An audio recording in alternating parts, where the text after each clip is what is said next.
जो इस चैप्टर से एक लॉन्ग क्वेश्चन आएगा, ठीक है। अब पहले ये बता देते हैं कि किस टाइप का क्वेश्चन इस चैप्टर से आएगा। मेरे बात ध्यान से सुनेगा, ठीक है। जस्ट स्टार्ट करें, ध्यान से सुनेगा। देखो, जो डिडक्शन अंडर चैप्टर 6A होता है उसमें ना सम्स कुछ ऐसे रहेगा, जैसे तुम लोग अभी तक 5 सोर्सेस ऑफ इनकम सीख चुका है। सबसे पहले क्या सीखे थे हम लोग? Income from house property. उसके बाद क्या सीखे थे? सैलरी। उसके बाद क्या सीखे थे? Capital gain. ये पीजीबीपी सीखे थे शायद, पीजीबीपी। उसके बाद सीखे थे कैपिटल गेन। उसके बाद सीखे इनकम फ्रॉम अदर सोर्सेस। तो ये तो हम लोग सीख के बैठे हुए, ठीक है। अब देखो, ये जो मान लो कोई भी इंसान, चाहे तुम हो चाहे कोई भी इंडिविजुअल, ये इनकम जो है वो इस 5 जगह से वो इनकम जनरेट करता है, ठीक है। मान लो हम ही हैं, मेरा एक हाउस प्रॉपर्टी है, वहाँ से हम इनकम जनरेट करते हैं। हम किसी को भाड़ा दिए, वहाँ से इनकम होता है। काम भी करते हैं, मालूम ही है, तो भवानीपुर में प्रोफेसर तो काम करते हैं। उसके बाद क्या है? पीजीबीपी बिजनेस भी है। ये जो चल रहा है क्या है? ये मेरा बिजनेस है, तो ये एक पीजीबीपी भी है। कैपिटल गेन भी तुम लोग देखना, सम्स बनाने के टाइम घर बेचता था, शेयर्स भी तो बेचता था, तो शेयर्स वगैरह हम बेच ही सकते हैं। शेयर्स वगैरह तो है मेरे पास, तो शेयर्स वगैरह बेच के कैपिटल गेन भी आ सकता है। इनकम फ्रॉम अदर सोर्सेज, तो इनकम फ्रॉम अदर सोर्सेज भी हो ही गई, फीस नहीं लॉट। ये तो पीजीबीपी आ गया। ये जो फीस वगैरह का जो तुम लोग बात कर रहे हैं, ये क्या है? Profit and gains from business and profession. Other sources में क्या होगा? जैसे मान लो एग्जाम होता है, सीयू का जब एग्जाम होगा तो उसका पेपर कॉपी आता है चेक करने के लिए, तो उसका एक अलग से फी मतलब पैसा देता है। तो वो जो पैसा है वो एग्जामिनर फीस हो गया, तो एग्जामिनर फीस वगैरह हुआ।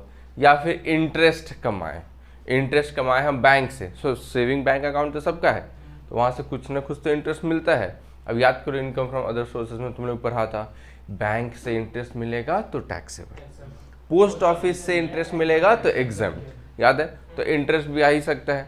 हॉर्स रेसेस वगैरह में तो हम जाते नहीं है, लॉटरी वॉटरी जुआ हुआ खेलने का हमको आदत नहीं है, गैमलिंग करते नहीं है। गाना वाना गाएंगे तो सब भाग जाएगा, गाना वाना भी नहीं गाना आता है, केबीसी में भी नहीं जाते हैं, तो ये सब मेरा कोई ये नहीं है। टीवी शो वगैरह में भी नहीं जाते। डांस वांस तो माशाअल्लाह है, ठीक है। तो ये सब, हाँ, डांस वांस तो बहुत भयानक करते हैं, ठीक है। बम भोले पे डन्ना चलेते हैं।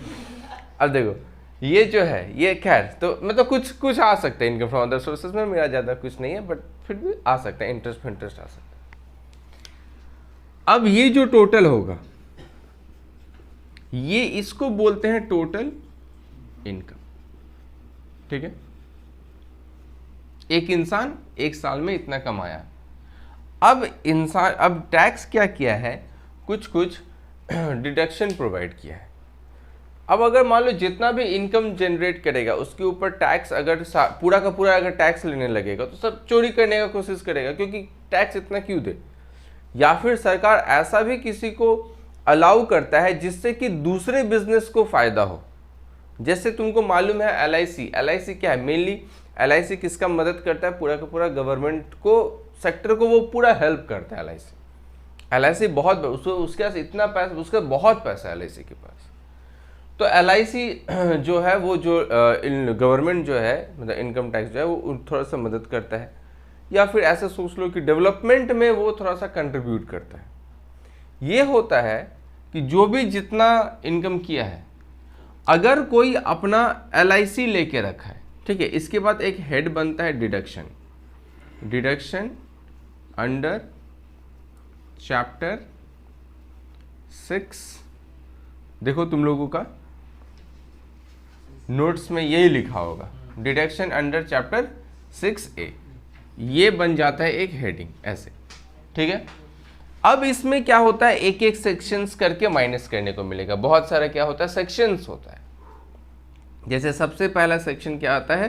80C। अब 80C क्या होता है? 80, अब ये सेक्शंस हम लोग एक एक करके क्या करेंगे? पढ़ेंगे, ठीक है। अब 80C होता है, 80CC होता है और 80CCD होता है। ये 3 सेक्शंस हम लोग पढ़ेंगे। आई थिंक 80C हम लोग लास्ट क्लास में पढ़ चुके थे, फिर भी हम एक बार रिकैप करा दे रहे हैं, जो लोग नहीं किया था, जो लोग एब्सेंट था वो एक बार ध्यान से देखेगा। 80C आता है तुम्हारा मेनली, इसमें 4 बात आता है। सबसे पहला बात किसका आता है? LIC प्रीमियम का, ठीक है, LIC प्रीमियम वगैरह जो पे करते हैं। मान लो हम एक इंडिविजुअल है, देखो नोट्स में लिखा हुआ है कि 80C सबसे पहला बात किन लोगों के लिए है, नोट्स को ध्यान से देखो। 80C के पास ब्रैकेट में क्या लिखा है? इंडिविजुअल और HUF। मतलब अगर हम कंपनी है तो हमको 80C के अंदर डिडक्शन नहीं मिल सकता। रिलायंस अपना इनकम टैक्स रिटर्न भरेगा, तो रिलायंस क्या इंडिविजुअल है या HUF? नहीं, वो तो एक कंपनी है। तो कंपनी है तो वो 80C का फ़ायदा नहीं उठा सकता। हम एक इंडिविजुअल है, नॉर्मल इंसान है, अकेला इनकम जनरेट करते हैं वगैरह वगैरह, हम 80C का क्लेम कर सकते हैं। HUF है हिंदू अनडिवाइडेड फैमिली, उसमें करता है, एक करता होता है ना, जो सबसे हेड होता है करता, वो सब कुछ कर रहा है काम, तो वो 80C का फ़ायदा उठा सकता है। जो लोग, सीधा बात है, LIC क्या है full form? Life insurance corporation, life insurance policy. जिसका लाइफ होगा उसको ना LIC मिलेगा, सबको कैसे मिलेगा? इसलिए कंपनी को इंक्लूड नहीं किया है। कंपनी का थोड़ी ना लाइफ होता है, कंपनी तो अनंत काल तक क्या हो सकता है? चल सकता है, ठीक है, इसलिए इसमें LIC नहीं है, ठीक है। इसमें कौन कौन है? एक इंडिविजुअल कवर्ड अप है और एक कौन कवर्ड अप है? HUF, Hindu undivided family. एकदम इजी है, ध्यान से सुनेगा। सबसे पहला इसमें आता है LIC का। LIC के लिए 3 डेट दे दिया है, 3 डेट है। एग्जाम में तुमको क्या याद रखना है वो भी हम बता देंगे, बस उतना याद रखना, तुम्हारा काम बन जाएगा। बट पहले पूरा नियम बता लेते हैं, ठीक है। LIC में देखो, सबसे पहले तुम्हारा नोट्स में एक हेडिंग बनाया है 1/4/12, दिखा, फॉर पॉलिसी साइज शेड भी किया हुआ है, फॉर पॉलिसी इश्यूड बिफोर 1/4/2012। मतलब अगर पॉलिसी 1/4/2012 से पहले इशू हुआ है तो कितना % मिलेगा? सॉरी 20%। तो 20% किसका? ऑफ सम एश्योर्ड या फिर और प्रीमियम पेड, दोनों में से कौन सा? दोनों में से जो छोटा, ठीक है। जैसे अगर हम सपोज प्रीमियम पे कर, जैसे हम तुमको एग्जांपल दिए थे कि मेरे नाम पे एक LIC प्रीमियम है, हम हर एक साल का कितना पे करते हैं LIC प्रीमियम? 50,000। मेरे को उधर से मिलेगा कितना? 25 लाख। तो 25 लाख का 20% कितना होगा? 5 लाख। तो ये आ रहा 5 लाख, ये आ रहा 50,000, दोनों में से छोटा कौन? तो हम यहाँ पे लिख सकते हैं डिडक्शन चैप्टर 6 से 80C LIC प्रीमियम कितना लिख सकते हैं? 50,000 लिख सकते हैं। यहाँ पे माइनस कर सकते हैं, ये जो मेरा टोटल इनकम हुआ इसमें से इसको हम माइनस कर देंगे, ऐसे हम कर सकते हैं, ठीक है। लेकिन सोचो ये कौन सा पॉलिसी है? 1/4/2012। लेकिन हम जो पॉलिसी लिए है वो 2012 में तो ना लिए, अभी 3-4 साल पहले लिए होंगे हाल फिलहाल में, तो ये तो 2012 नहीं हो सकता। मतलब क्या हम 50,000 का कैलकुलेशन मेरा गलत है मेरे लिए अगर पॉलिसी है? अगर मेरे पापा का पॉलिसी का बात किया जाए तो हाँ ठीक है, क्योंकि मेरे पापा 1/4/2012 से पहले का पॉलिसी लिया हुआ है, ठीक है, ओके। मतलब हम तो अपना निकाल रहे हैं, तो हम यहाँ पे 50,000 फिलहाल में तो नहीं लिख सकते, ठीक है, कोई बात नहीं, आगे बढ़ते हैं। दूसरा देखो, अगर पॉलिसी तुम 12-13 में लिया, सिर्फ एक ही साल 12-13 का अगर पॉलिसी है, तो ये कितना % हो जाएगा? 10%। जो 20% था वही क्या हो जाएगा? तो ठीक है ना, क्या दिक्कत है? बाद बाकी नियम तो क्या है, पूरा का पूरा सेम। इसका मतलब जो 25 लाख था वो 25 लाख का 10 नहीं होगा, अब क्या होगा? सॉरी 20 नहीं होगा, क्या कितना होगा? 10 होगा। पहले कितना होता था? 20, अब कितना होगा? 10। यानी यहाँ पे परसेंटेज कितना होगा? 10। अगर ये 10 होगा तो ये कितना होगा? 2,50,000। तो 2 लाख अगर 50,000 होगा, ये तो 85,000 होगा, अमाउंट पेड तो 85,000 है। दोनों में से छोटा कौन अभी भी? 50,000। तो अभी भी हम क्या माइनस कर सकते हैं यहाँ पे? 50,000। ठीक है, कोई दिक्कत नहीं है। लेकिन ये कौन सा ईयर के लिए है? 12-13। हम तो 12-13 में भी नहीं हुए हैं, हम तो अभी 3-4 साल पहले लिए हैं। तो इसका मतलब ये क्या होगा, अब जो नेक्स्ट नियम बना आफ्टर 12-13, ठीक है, आफ्टर 12-13 में यानी कि कितना, कहाँ से स्टार्ट होगा? 13-14। अगर 13-14 से कोई पॉलिसी लिया गया है तो इसमें 2% दे दिया है, एक 10 है और एक 15। नियम सारा सेम है, सिर्फ परसेंटेज चेंज हो रहा है। 10% किसके लिए? जो नॉर्मल है, मतलब हैंडीकैप्ड वगैरह नहीं है, हैंडीकैप्ड नहीं है, वो नॉर्मल। तो अगर वो नॉर्मल है तो कितना परसेंट उसके लिए? 10%। अगर वो हैंडीकैप्ड है तो कितना परसेंट? 15%। याद रहेगा। तो ये जो 10% और 15% वाला बात, तो पूरा का पूरा नियम तो सेम है। यानी हम तो नॉर्मल है, हम तो हैंडीकैप नहीं, तो मेरे लिए कितना आएगा? 10%। तो 10% मतलब ये वाला नियम, मतलब कितना रुपया? 50,000। मतलब हम 80C के अंदर कितना क्लेम कर सकते हैं? 50,000। समझ में आया बात? एग्जाम में ये वाला चीज हमेशा रहता ही है एक। और तुमको याद कौन सा चीज करना है एग्जाम के लिए? सबसे ज्यादा इंपॉर्टेंट ये, ठीक है।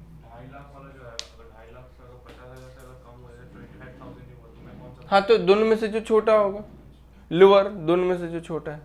अच्छा, तुम लोगों को मैं नोट्स है सबके हाथ में, नोट्स में जाओ एकदम, देखो यहाँ पे सेक्शन 80C लास्ट वाला कॉलम दिखा, डिडक्टेबल अमाउंट। डिडक्टेबल अमाउंट में देखो एकदम 3 शेड किया हुआ है ना, 3 शेड। जिसको नोट्स नहीं मिला वो नोट्स ले लो, हम अंडरलाइन कराएंगे। ये लो, पास करो। तो ये देखो लास्ट वाला शेड दिख रहा है, देखो लास्ट वाला शेड दिख रहा होगा, जो लास्ट शेड दिख रहा है उसको अंडरलाइन कर लो, वहां पे लिख लो important. For policy issued on और आफ्टर 1/4/2013 दिखा, फॉर कॉलम में, थर्ड कॉलम में, फॉर पॉलिसी इशूड ऑन और आफ्टर 1/4/2013, वहां पे लिख लो इंपॉर्टेंट। वो वाला चीज तुमको याद रखना ही है एग्जाम में, यहीं से देगा 1/4/2013 के बाद वाला, ठीक है। अच्छा, उसके बाद हम लोग लास्ट क्लास में ये भी पढ़े थे, ध्यान से सुनेगा। अगर कोई बंदा रिकॉग्नाइज प्रोविडेंट फंड, याद है सैलरी में तुम लोग पढ़ा है प्रोविडेंट फंड, प्रोविडेंट फंड अगर तुम कभी कहाँ पैसा जमा करता है, रिकॉग्नाइज प्रोविडेंट फंड में। हम अपना सैलरी से कुछ पैसा कटवा के पीएफ में जमा कर रहे हैं, रिकॉग्नाइज प्रोविडेंट फंड में जमा कर सकते हैं, स्टैट्यूटरी प्रोविडेंट फंड में जमा कर सकते हैं, या फिर कोई भी सुपर एनुएशन फंड में जमा कर सकते हैं। ये 3 चीज जगह में अगर तुम जमा कर रहा है तो जितना जमा कर रहा है, जितना जमा कर, इसमें कोई अमाउंट लिमिट नहीं है। देखो इसमें क्या था, लिमिट बैठा दिया ना, 20%, 10% वगैरह वगैरह, इसमें लिमिट नहीं है। जितना जमा कर रहा है वो पूरा का पूरा क्या मिलेगा, तुम माइनस कर सकता है। अब मेरा सैलरी अगर जितना भी है, हम हर एक महीना अगर 50,000 रुपया, सॉरी 5,000 रुपया करके जमा करते हैं, तो इसका मतलब एक साल में हम कितना जमा कर लिए? 60,000। हम हर एक साल अपना सैलरी से 5,000 निकालते हैं और निकाल के पीएफ में जमा करते हैं। तो इसका मतलब हमको कितना, एक साल में कितना जमा कर लिए? 60। यानी कि 80C के अंदर ही, 80C के अंदर ही, अच्छा हाँ ठीक है, 80C के अंदर ही हमको क्या मिलेगा, ये जो भी कंट्रीब्यूशन करें, मान लो आरपीएफ में हम जमा कर रहे हैं। आरपीएफ क्या है? आरपीएफ का full form recognised provident fund, ठीक है। रेलवे पुलिस फोर्स मत बोल देना, रिकॉग्नाइज्ड प्रोविडेंट फंड। तो ये रिकॉग्नाइज्ड प्रोविडेंट फंड में मेरे को कितना, मान लो 60,000 जमा किए ना, तो हम कितना माइनस कर सकते हैं? 60,000, ठीक है, कोई दिक्कत? उसके बाद देखो नेक्स्ट लाइन में लिखा है, अगर तुम अच्छा इसमें तो हम बहुत कुछ लिखे हैं, ठीक है। तुमको याद क्या रखना है एग्जाम के लिए वो हम बोले, जो पढ़ना चाहते हो वो तो पढ़ लेना, कोई दिक्कत नहीं। याद क्या रखना है एग्जाम के लिए?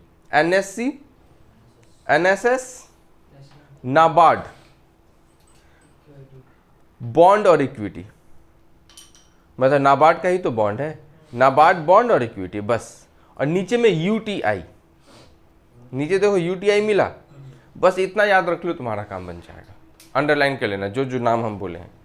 एनएससी मतलब national saving certificate, NSS national saving, उसके बाद क्या है? National housing bank. National housing bank याद रखने का जरूरत नहीं है। फिर क्या है? नाबार्ड, तो नाबार्ड बॉन्ड्स, और क्या है? इक्विटी और यूटीआई। इक्विटी और यूटीआई, बस इतने। अगर तुम ये जगह में जमा कर रहा है पैसा तो भी तुमको माइनस करने देंगे। कितना माइनस करने देंगे? जितना पैसा जमा किया है, सीधा बात है। मान लो हम एनएससी खरीदे हैं, ज़्यादा क्या नहीं खरीदेंगे, ज़्यादा नहीं बोले, 30,000 का खरीदे, ठीक है। क्या एनएससी खरीदे कितना का? 30,000 का, ठीक है। सारा का सारा किसके अंदर आ रहा है? एटीसी। उसके बाद हम और खरीदेंगे। चलो देखो नीचे देखो क्या बोला है, payment of housing loan and stamp duty. देखो जब कोई घर खरीदता है ना तो बहुत मैक्सिमम इंसान क्या करता है, लोन ले लेता है। उसको रजिस्टर कराने के लिए क्या करना पड़ता है? स्टैम्प ड्यूटी कराना पड़ता है, स्टैंपिंग वगैरह करना पड़ता है, रजिस्ट्री जिसको हम लोग बोलते हैं, खर्चा होता है। और वो लोन का अमाउंट धीरे धीरे करके पे किया जाता है। अगर तुम लोन का अमाउंट धीरे धीरे करके पे कर रहा है तो जो भी तुम्हारा मंथली ईएमआई आ रहा है, देखो ईएमआई कैसे है, ईएमआई जो आता है उसमें कुछ अमाउंट किसका होता है? प्रिंसिपल का। कुछ अमाउंट किसका होता है? इंटरेस्ट का। तो जो इंटरेस्ट का अमाउंट है इसको तो तुमको इसका डिडक्शन तो तुमको मिल जाता है इनकम फ्रॉम हाउस प्रॉपर्टी में, सेक्शन 24B में। याद करो, इनकम फ्रॉम हाउस प्रॉपर्टी जब तुम कैलकुलेशन करता है तो लास्ट में standard deduction under section 24A, standard deduction under section 24B। 24B में तुम लोग लिखता है इंटरेस्ट ऑन लोन, और उसमें याद करो उसमें बहुत सारे चीज हम लोग किए थे, pre construction interest, post construction interest. Pre construction का 1/5 मिलता है डिडक्शन आने वाले 5 साल तक, वो सब सारा का सारा आ जाता है 24B में। बचा क्या? प्रिंसिपल। तो प्रिंसिपल का डिडक्शन तुमको दे देगा एटीसी में। अब मान लो हम एक तो घर खरीदे हैं और हम जो प्रिंसिपल पे करते हैं वो 5-5 हज़ार रुपया करके पे कर रहे हैं हम, ठीक है। सपोज 5,000 बहुत कम हो जा रहा है, क्योंकि अगर कोई भी घर खरीदेगा तो इंस्टॉलमेंट 18,000 19,000 से आता है। तो मान लो 18,000 में से 3,000 इंटरेस्ट, 15,000 किसका? प्रिंसिपल। मान लो मेरा ईएमआई कितना आता है? 18, और उसमें से 15,000 क्या है? प्रिंसिपल का, और 3,000 पर मंथ। तो साल भर में हम कितना इंटरेस्ट पे किए?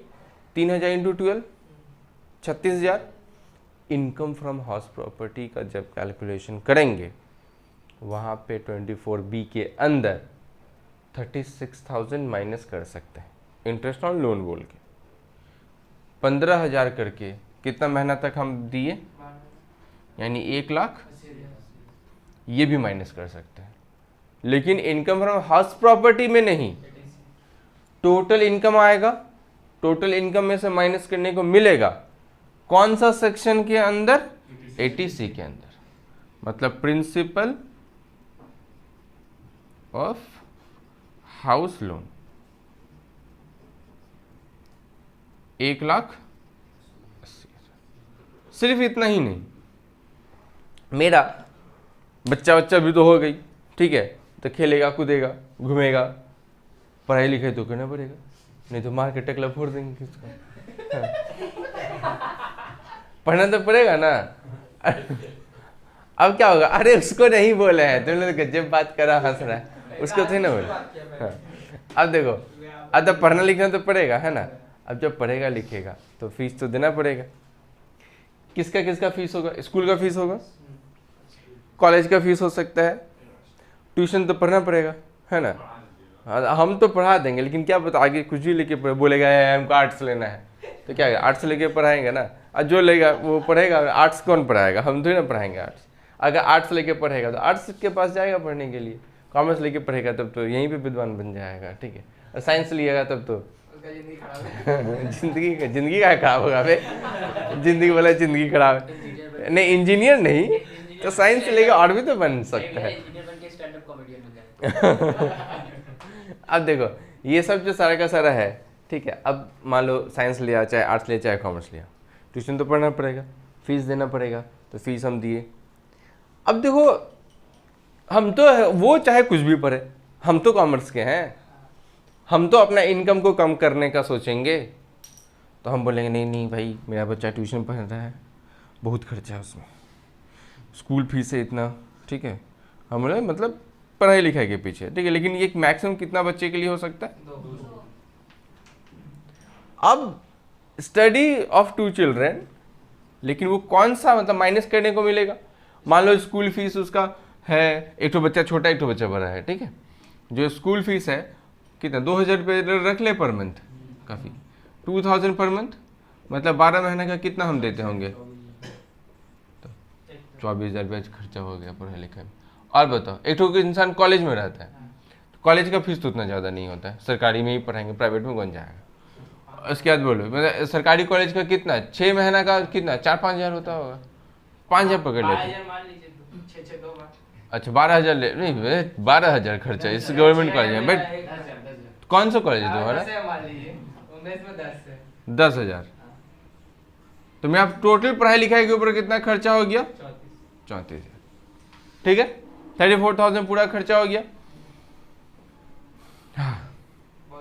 हाँ, और ट्यूशन का तो अलग ही खर्चा होता है, ट्यूशन का तो बहुत ज़्यादा होता है ना। हाँ, ट्यूशन का जो है वो मान लो दोनों का मिला के एक का 50,000 पकड़ लेते हैं साल का, और एक का पकड़ लेते हैं तुम्हारा 20,000। ना ना खुद ही पढ़ाएंगे 70,000। और जो 70,000 रुपया जो खर्चा होगा, तो हम यहाँ पे 70,000 किसका है? ट्यूशन। 34,000 किसका है? School college. तो टोटल खर्चा कितना हो गया? 1,04,000। तो हम अगर यहाँ पे स्टडी ऑफ 2 चिल्ड्रन कितना 1,04,000 माइनस कर सकते हैं? नहीं माइनस कर सकते। सिर्फ किसका माइनस कर सकते हैं? स्कूल और कॉलेज का, ट्यूशन का नहीं। प्राइवेट कोचिंग सेंटर्स वाला तुम माइनस नहीं कर सकता। कितना होता है? 34,000। तो यहाँ से हम माइनस कर सकते हैं 34,000। ठीक है, अब देखो ध्यान से, अगर मान लो सालाना इनकम मान लो 12 लाख होता है, एक साल में कितना कमाए? 12 लाख सपोज। तो देखते हैं कितना हम माइनस कर सकते हैं इस हिसाब से। देखो तो एक बार टोटल करके 50, 60, 1,10,000, 1,40,000।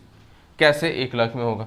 यही तो 1 लाख चाहिए। अच्छा 3,54,000, तो 3,54,000, 3,54,000 टोटल डिडक्शन हो गया।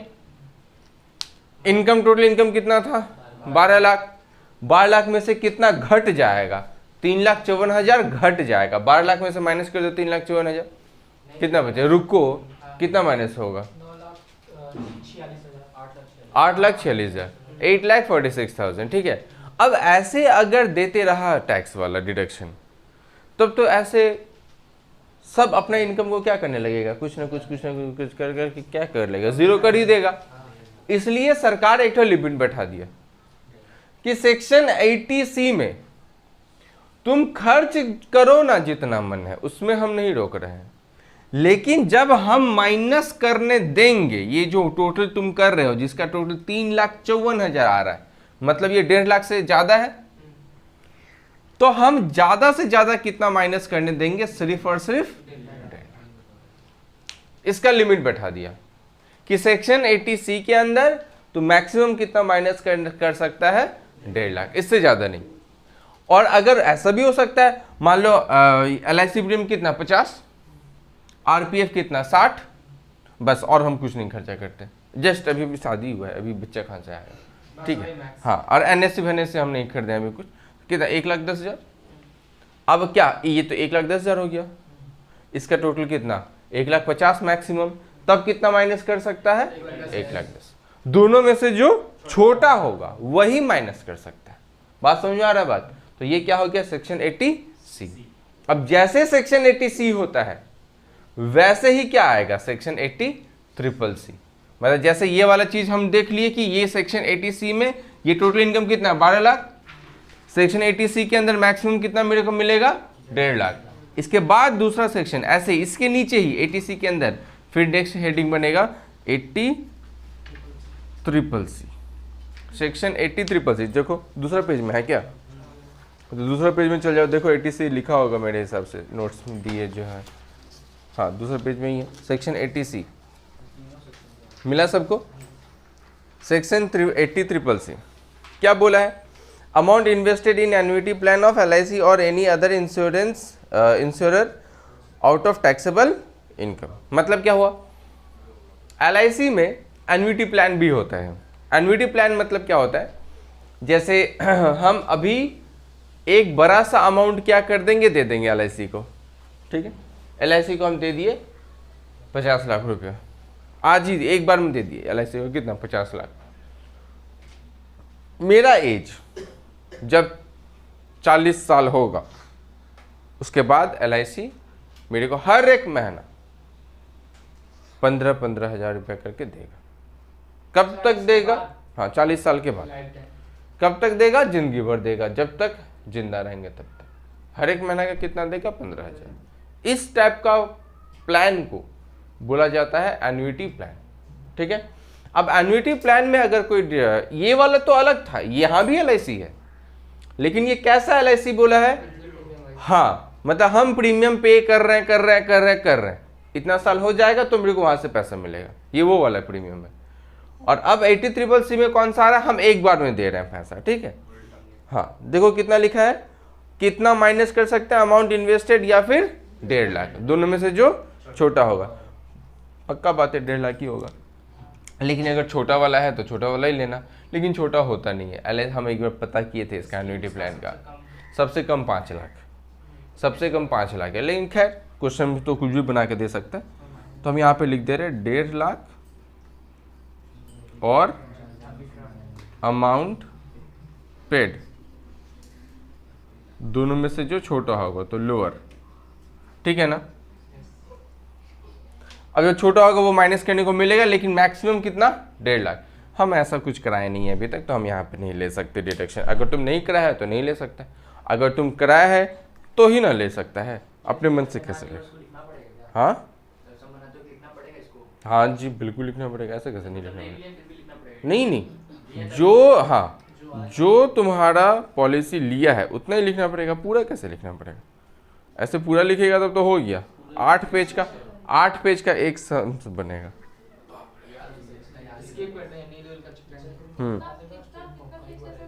नहीं, वो जो बोल रहा है उस हिसाब से उतना बड़ा सम्स नहीं आएगा, चाप मतलब।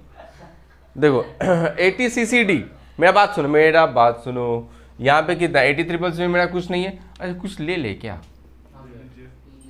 मान लो हम अमाउंट पे किए 5 है, मान लो 5 लाख वाला ले लिए, तो दोनों में से छोटा कौन है? मेरे को माइनस कितना करने को मिलेगा? ठीक है, इसके बाद कौन सा सेक्शन आता है? 80CCD। 80CCD बोलता है, ये देखो एक बार ध्यान से देखो, तो एक बार इधर ध्यान से देखो, ये तो ठीक है LIC कोई भी कर सकता है, ये सब कोई भी काम कर सकता है, कोई भी कर सकता है, 80CCC में भी कोई भी कर सकता है, लेकिन इसका सोचो तो ये क्या बोलना चाहता है, इसके बारे में सोचो। रिकॉग्नाइज्ड प्रोविडेंट फंड क्या होता है? रिकॉग्नाइज्ड प्रोविडेंट फंड बताओ एक बार, बोलो। रिकॉग्नाइज्ड प्रोविडेंट, तुम बोलो रिकॉग्नाइज्ड प्रोविडेंट फंड क्या होता है? जिसमें पैसा अभी तो बोले यार। हाँ बोलो, क्या बोले तो थे कि क्या होता है, बोलो। हाँ, सैलरी से कोई एक छोटा अमाउंट निकाल के कहीं पे जमा करते हैं, वही होता है ना RPF, सीधा बात है। स्टैट्यूटरी या फिर वो सब ठीक है। अब देखो प्रॉब्लम ये है, ये काम कर कौन सकता है? सैलरी से कौन कटवा सकता है? जो कंपनी, सैलरी से कौन? जो काम करता होगा। मतलब सिर्फ और सिर्फ ये चीज किसके लिए अवेलेबल है? एम्प्लॉई के लिए, जो कहीं पे काम कर रहा है। नहीं तो कहीं पे काम करता है तो हम लोग क्या इंडिया का नागरिक नहीं है? हैं? हम लोग, कोई बिजनेसमैन भी हो सकता है, बिजनेसमैन लोग क्या को काम नहीं करते तो क्या हुआ? वो लोगों को क्या PF नहीं मिलना चाहिए, इसका डिडक्शन नहीं मिलना चाहिए? तो उन लोगों के लिए क्या आ गया? Section 80CCD। देखो वहां पे लिखा है ना सेल्फ एम्प्लॉयड, तो लिखा हुआ है देखो वहां पे सेल्फ एम्प्लॉयड है। तो अगर तुम सेल्फ एम्प्लॉयड है तो तुम यहाँ पे कंट्रीब्यूट कर सकता है। क्या देखो वहां पे लिखा है ना amount invested in new pension trust, वो लोग इसमें पैसा रखता है। और कितना माइनस कर सकता है? जितना तुम पे किया है, या फिर 20% of GTI which ever is lower, लेकिन मैक्सिमम कितना? 1.5 लाख। मतलब ये पकड़ लो, ये जैसे एक GTI, सुनो GTI क्या होता है?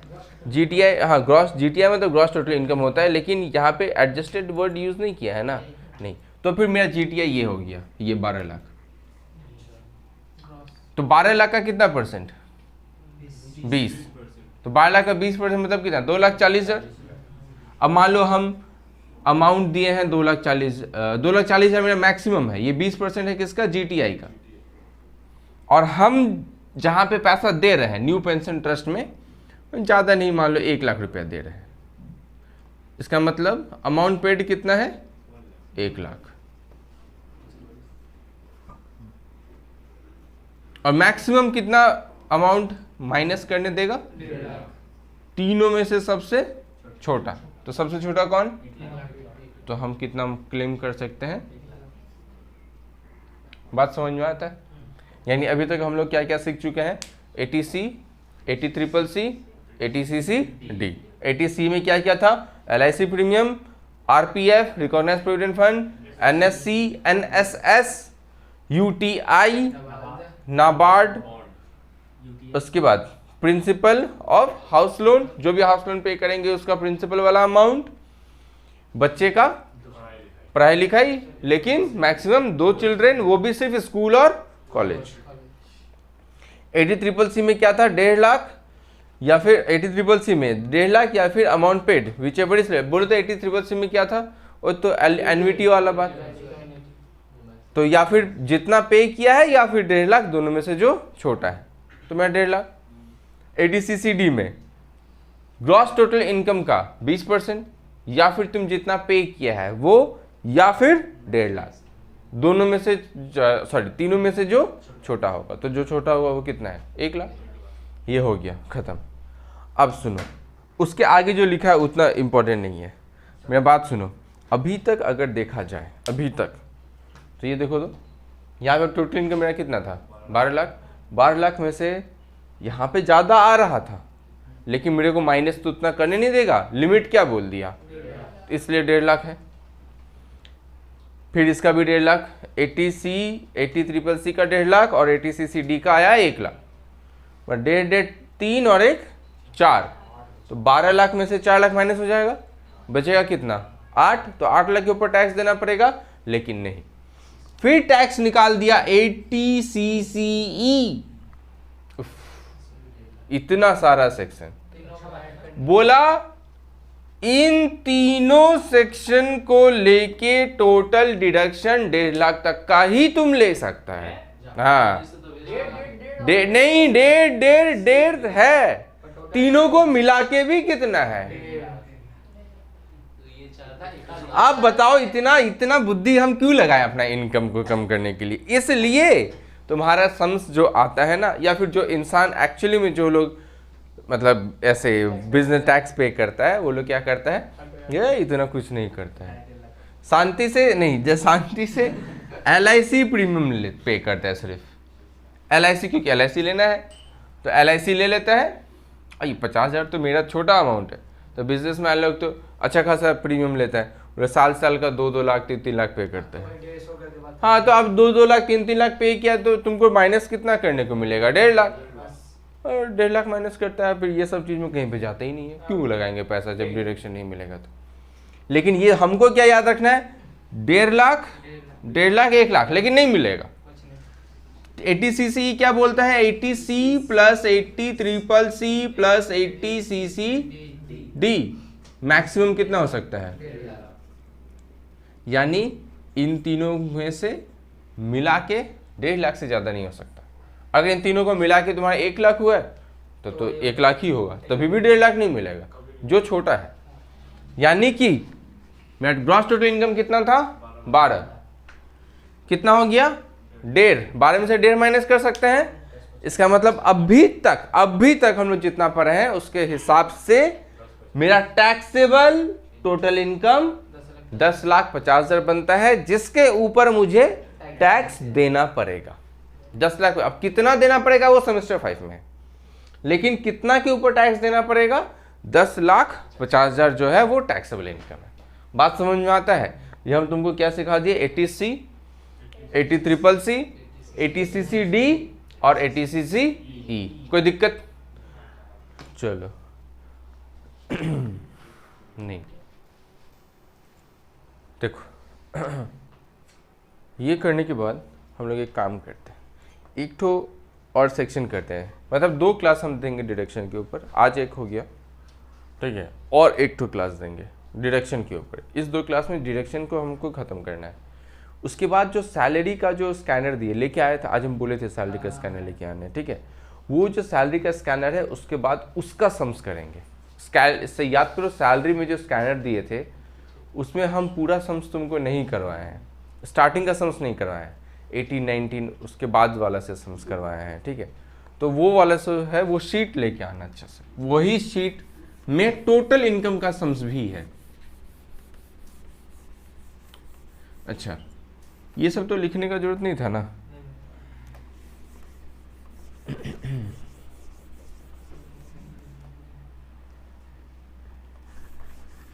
इसके बाद आज चल जाओ पेज नंबर नहीं, सेक्शन 80D पे चल जाओ। 80D,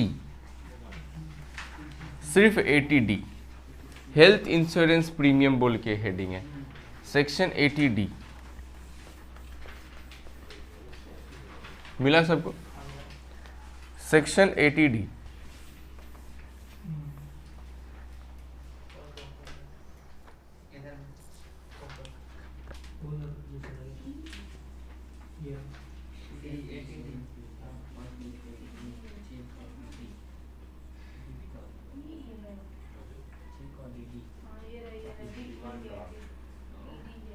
मिला?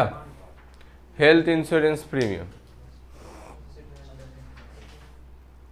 उफ, 80D तुमको नहीं मिल रहा है। एक पेज पलटो, एक पेज पलटो।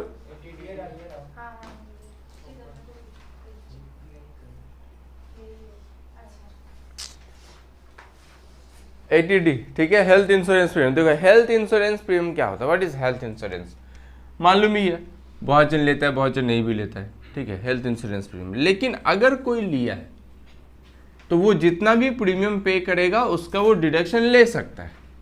और कौन सा सेक्शंस के अंदर ले सकता है? 80D के अंदर।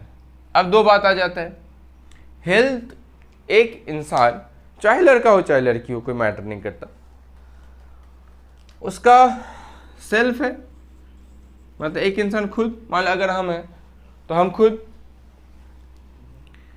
मेरा स्पाउस, मेरा चिल्ड्रन, ये 3, ये एक हो गया, और एक तो क्या बनेगा? पेरेंट्स, ठीक है। तो देखो इसलिए यहां पे देखो 2 अलग अलग बनाए हैं। पहला में देखो लिखा है ना, for self, spouse and dependent children. अब चिल्ड्रन अगर डिपेंडेंट है तो ही, इंडिपेंडेंट होगा तो है तो नहीं मिलेगा। अगर मान लो बच्चा खुद कमाने लगा है तब नहीं मिलेगा, ठीक है, डिपेंडेंट चिल्ड्रन। और एक तो क्या लिखा है? फॉर पेरेंट्स, तो मुझे डिडक्शन मिलेगा। ये कॉपी में लिख लेना। तो ये हमको लग रहा है शायद थोड़ा नहीं, वैसे ठीक ही लिखा हुआ है, शायद एरो इधर उधर थोड़ा बहुत हुआ है, ठीक है। एक बार देख लेना, जिसको जरूरत पड़ेगा तो वहीं पे ठीक कर लेना, नोट्स तो है ही तुम्हारे पास, वहीं पे ठीक से ही लिख लेना। देखो क्या लिखा है, medical insurance premium paid other than cash, underline करो, अदर देन कैश। कैश में तुम नहीं पे कर सकता, कैश को छोड़ के तुम पे कर सकता है, ठीक है। किसको अंडरलाइन कर रहे हैं भाई? वो नीचे नीचे नीचे वाला पैराग्राफ में उसका सेक्शन क्या है, सेक्शन देखो, उसका सेक्शन उसी को नीचे डिस्क्राइब किया गया है। वहां पे देखो लिखा है सी टेबल बिलो, हम टेबल का बात कर रहे हैं। मिला सबको? अदर देन कैश, उसका क्या लिखा है? Contribution to central government health scheme to such other health scheme as may be notified by central government. या तो तुम सेंट्रल हेल्थ स्कीम को पे करो या फिर किसी और को पे करो, बट वो नोटिफाइड क्या होना चाहिए? वो नोटिफाइड होना चाहिए। उसके बाद क्या बोला? पेमेंट किस में होना चाहिए? सिर्फ अदर देन कैश, कैश में पेमेंट नहीं कर सकता। हाउएवर अगर तुम प्रिवेंटिव हेल्थ चेकअप करवा रहा है, मतलब छोटा मोटा हेल्थ चेकअप, जैसे मान लो अभी बहुत जन कराता है, साल में एक बार पूरा बॉडी चेकअप कराना है, तो वो वैसा छोटा मोटा अगर तुम चेक करवा रहा है तो उसके लिए तुम कितना अमाउंट पे कर सकता है? मैक्सिमम 5,000 तक तुम कैश में पेमेंट कर सकते हैं, लेकिन 5,000 से ज़्यादा नहीं कर सकता, ठीक है। ये वाला बात हो गया एक तो। मतलब यहाँ पे हम लोग क्या क्या सीखे? अगर मेरा खुद का है तो सबसे पहले क्या होना चाहिए? हम जो भी पेमेंट करेंगे वो क्या होना चाहिए? Other than cash. किसको किसको पेमेंट कर सकते हैं?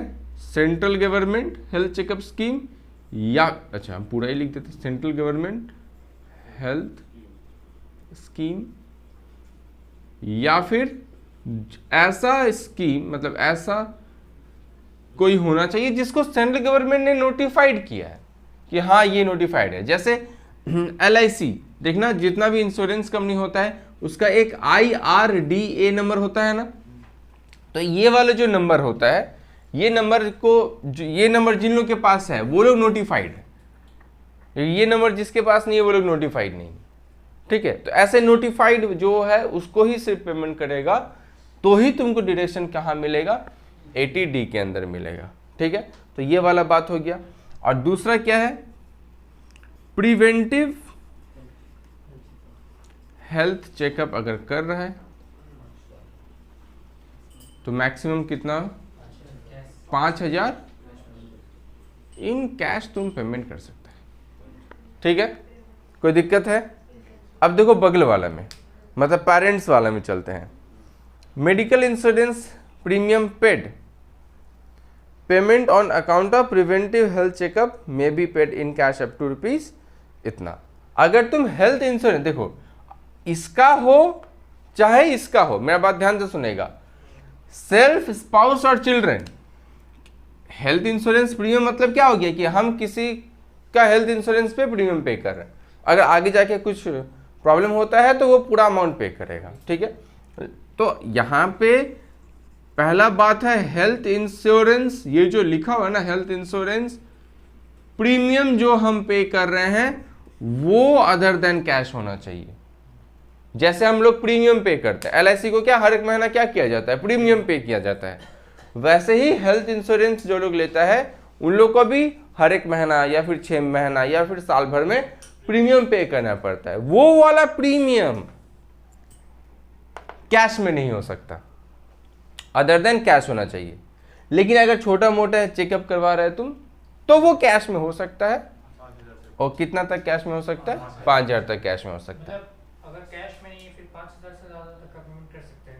हाँ, हो ही सकता है। जैसे मान लो कोई अपना हेल्थ इंश्योरेंस लिया तो आंख में प्रॉब्लम हुआ और डॉक्टर बोला आंख का ऑपरेशन कराना है, तो आंख का ऑपरेशन कराने गया तो अब उसका ऑपरेशन में तो लगेगा 20-25 हज़ार, तो 20-25 हज़ार रुपये मान लो खर्चा हुआ, तो 20-25 हज़ार अगर खर्चा हुआ तो वो कैश में नहीं कर सकता, वो 20-25 हज़ार रुपये का बात कर रहे हैं। वहाँ पे तुम वो अमाउंट कैसे पे करेगा? चेक से, ऑनलाइन, कुछ भी, लेकिन ये वाला कैश में नहीं हो सकता। अच्छा, अब पेरेंट्स का बात करते हैं।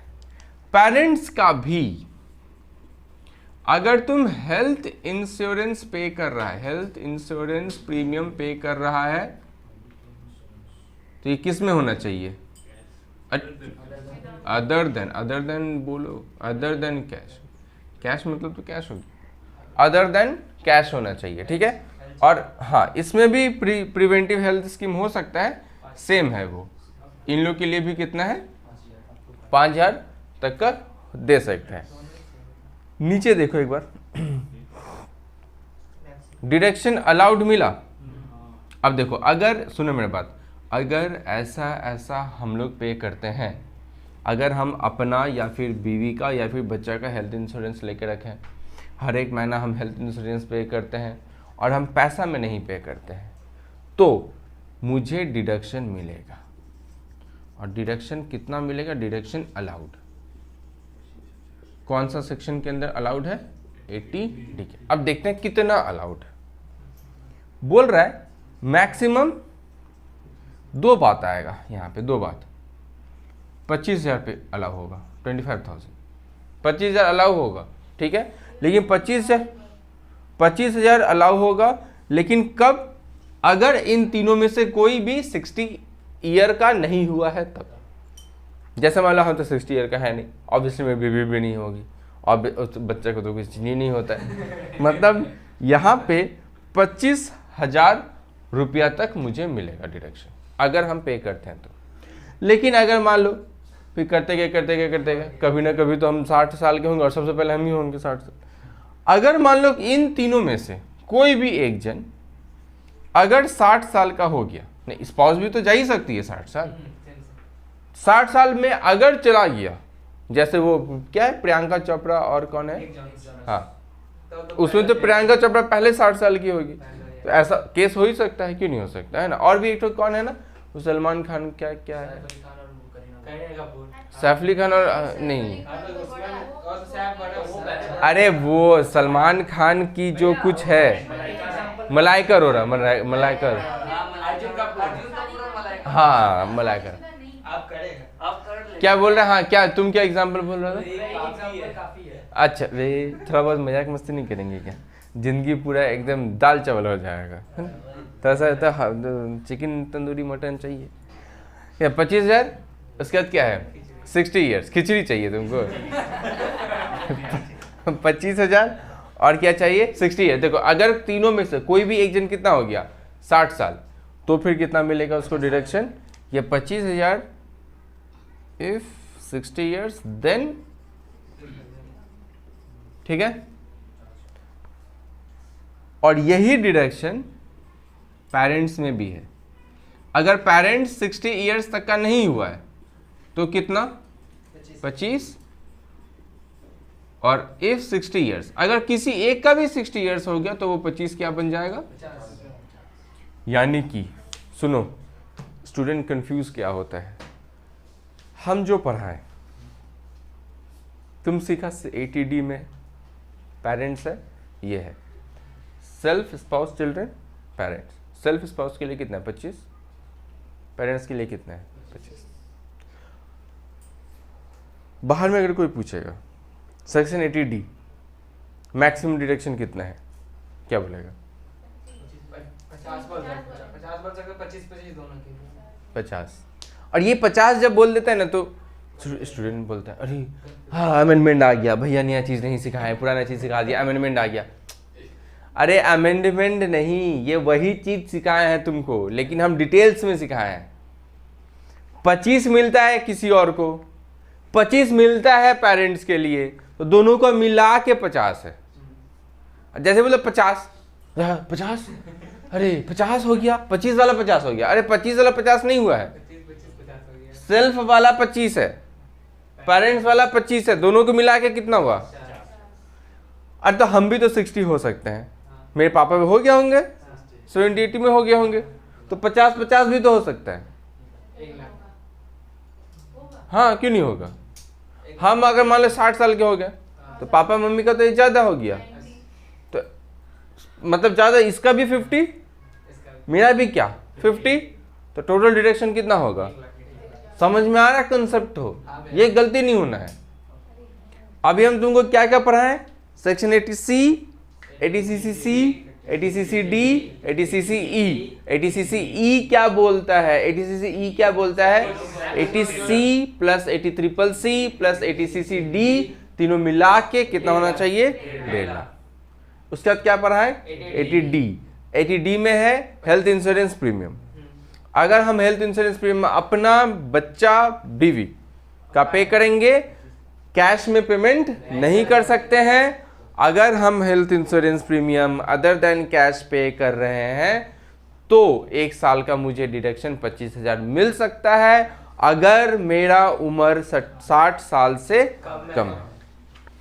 अब मेरे पापा के लिए या फिर मम्मी के लिए भी अगर हम हेल्थ इंश्योरेंस प्रीमियम लेके रखे हैं, उन दोनों का भी 60 ईयर से ज़्यादा नहीं हुआ है तो उनका भी 25,000। दोनों में से कोई भी अगर 60 साल से ज़्यादा हो गया तो 50 इसका भी 50 उसका भी। बात समझ में आया, ज़्यादा नहीं पढ़ाएंगे।